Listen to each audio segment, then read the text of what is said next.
A steady soaking rain happening for southeast Nebraska. It started late last night out towards the Tri-Cities, and it started transitioning further east and southeast through the overnight hours. And then by mid-morning, we started hearing the rainfall in the capital city.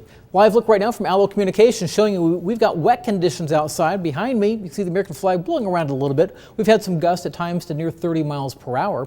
Right now, as we're zoomed in closer to Lincoln, you can see we've got some pockets of moderate rain falling over the capital city, and even heavier amounts, or at least some more widespread moderate rain falling on just south of the city. This is all lifting off to the north and east, so I expect to see this rain continuing to move into the capital, and we'll see some of that moderate rain for a while. You go further south, just to the south of Beatrice, down towards Fairbury, rain is beginning to come to an end for now. It won't be the case for long, though, because we will see more rain beginning to move back into the area. So far, since midnight, we've picked up just over an inch of rain in Beatrice. We're nearing an inch in Hebron, and we've picked up 3/800ths in Lincoln. Head out towards Hastings, and you've had a half inch of rain, and nearly a half inch of rain out towards Aurora.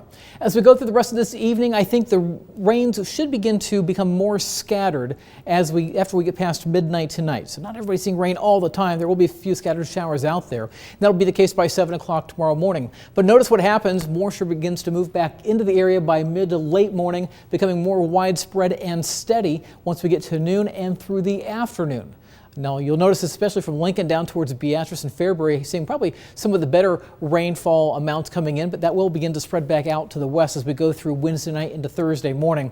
Still some question as to how long the rain hangs around in the morning. By 6 o'clock, still seeing some showers from Lincoln back towards Seward, York, and areas to the south and west. I think probably after 9 o'clock in the morning, we should be done with the rain in Lincoln. Stormcast is holding on to a little narrow band of some rain through 10 o'clock in the morning. Wouldn't be surprised if that actually comes to an end just before that.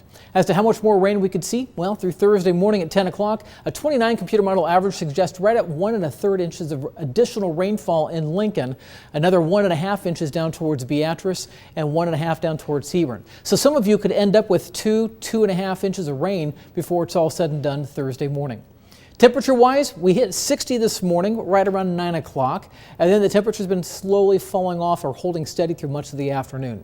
It's 52 degrees in Lincoln, 51 in Beatrice, and 52 degrees in Friend. So we go through the rest of the evening and overnight, our temperatures are going to hold pretty steady through morning. Now, we may briefly drop down into the upper 40s overnight, most of us likely sitting right around 50 to 51 degrees through the morning.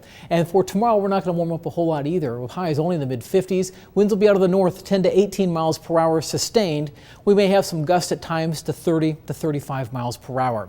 Now, Thursday afternoon, the sun returns and we should start warming things up just a little bit. 72 degrees on Thursday. On Friday, the humidity kicks up just a little bit, with dew points up near 60, a high of 82, but the heat and humidity kick in for the holiday weekend. Forecasting 90 on Saturday, 92 on Sunday, and 93 on Monday. It's going to feel muggly. Dew points will be in the upper 60s, if not even low 70s, especially for Memorial Day itself. Maybe a little windy for each one of the days as well, and then we'll be watching for a chance for some thunderstorms coming in Wednesday night as a cold front passes through. Some of those could be strong to severe, something we'll be monitoring as we get closer to next week.